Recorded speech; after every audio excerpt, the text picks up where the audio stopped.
Welcome back. And most of us would like to stay in our homes for as long as possible, but as we age, sometimes challenges make that impossible. And to help us navigate that, we're joined by Stefanie Erickson, family caregiving expert, and Mac Vecchio, the owner of Lianas Retirement Home Search. Thank you so much for being here. Thanks for having us. So, Stefanie, let's start with some of those challenges that may come up that might make it a situation where somebody does need to leave their home. There are a lot of them, but I'm going to illustrate it. A family that I was working with last week, the son told me that his mom called him and said, you know, I've had a headache for several days and I don't know why. So an hour later, he shows up at the home, opens the door, and sees his mom is bruised from the top of her head all the way down the side of her body. I know.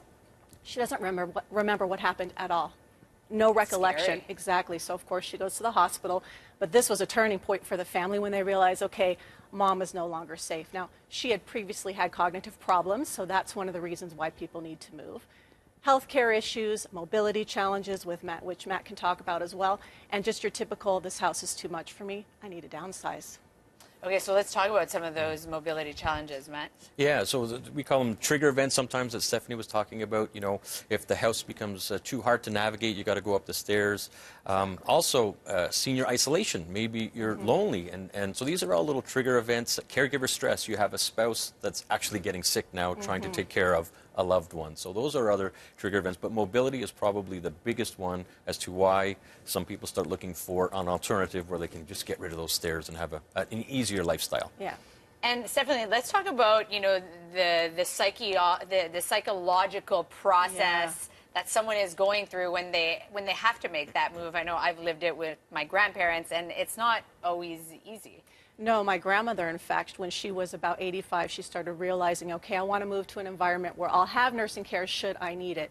It took her 4 years to finally get to the place where she could actually make that move. Yeah, because you don't want to say goodbye to your home. You've lived in here, you have all these family memories, and then there's also, once you move, you realize, okay, I'm not going to have the privacy that I used to have anymore. People are going to be knocking on my door, coming in, doing things for me that I used to do for myself. It's hard. There's a lot of grief involved, and also what happens with people is sometimes one person's sick, Matt referenced that, and now you have to split up a couple. I mean, can you imagine, you've been married 75 years and now you have to live in different environments? It's really hard. But I guess there are some options where maybe it's possible to keep couples together. Yeah, exactly. There are options where the decision has to be made first and foremost on the care required. I mean, you know, safety, security care has to come into play. But there are options where if the couples do want to stay together, absolutely. We can take them on certain residences that specialize in keeping couples together where one person's care levels are more than the other, but they want to stay together. Yeah. Let's talk about some of, you know, sometimes it could be, I just think of moving. Like, if you're moving at home with all these memories, it can be overwhelming. Yeah, it's you're living in a 4 or 5 bedroom home, and all of a sudden you're going to a 1 or 2 bedroom apartment type complex. So downsizing is a big stress. It becomes overwhelming. But there are ways around that. You know, always start early. You want to start a room at a time if you can. We always recommend, one of the big trend now is downsizing parties. Invite your kids, your kids, pizza and beer. Even the grandkids, because your grandchildren only look at you as old. They've never seen you young, and you're going through the boxes. Like, wait a minute, you lived in Europe. That's such a good idea. I love that. Your legacy comes out, your heritage comes out, and it is really nice. And it's one way to help with the downsizing process. And I know I personally, we moved my grandparents, and I took like pieces from each of their homes that now I have at my home. And when they come over, it's a nice reminder that it lives on. You were saying, Stefanie, that it could take 4 years. Is it something that you recommend to like plan in advance, or? I think it's really important for you to kind of think ahead. If I were to need to move, where would I want to go, and start that process. Start looking when you're healthy, when you can make those visits, so you're making an informed decision, and give yourself time psychologically to process that change. Unfortunately, and I'm sure Matt would agree, it's that trigger situation, that acute event where all of a sudden now people are making a change in a crisis, and they're not really their best selves in terms of thinking and decision making. So I think planning in advance is really important. Yeah, proactive versus reactive. Yeah.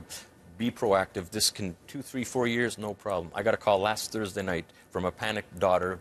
The doctor was at the hospital with mom, and doctor said, "You can't go back home."